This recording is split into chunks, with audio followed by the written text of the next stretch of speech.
Hello everyone, स्वागत आहे तुमचं परत एकदा आज आपल्या मिनी ब्लॉग मध्ये। तर आपण आज कुठे चाललोय हे बघण्यासाठी व्हिडिओ कंटिन्यू बघा।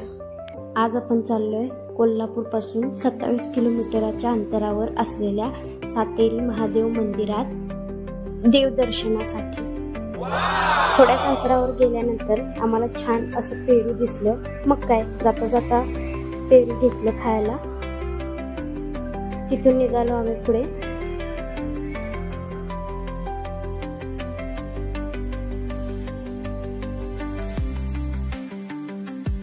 वातावरण बघा कसं मस्त झालंय। थोड्याच वेळात पोहोचलो आम्ही कोल्हापूरमध्ये।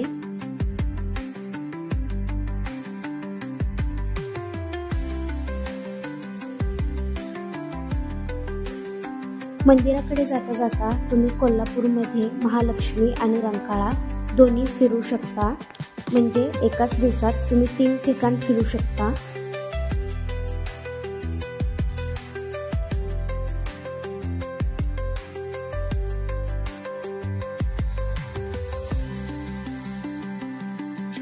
रंकाळाच्या पुढे आल्यानंतर आम्ही गाडीत टाकलं पेट्रोल आणि निघालो थेट मंदिराकडे।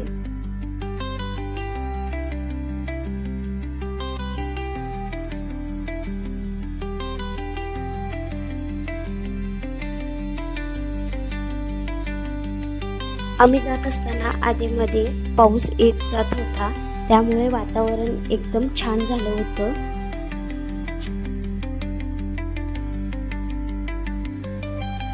जेवढं सुंदर मंदिर आहे तेवढंच सुंदर मंदिराकडे जाणारे सगळे रस्ते आहेत।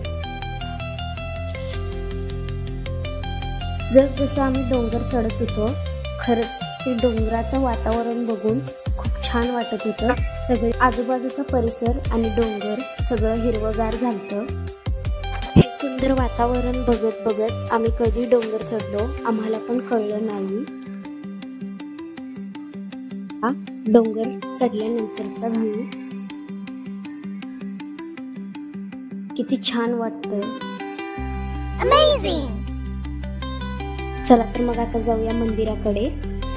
तर मित्रांनो, हे मंदिर एका दगडावर आहे। ह्या मंदिराला मिनी केदारनाथ ही म्हटलं जातं।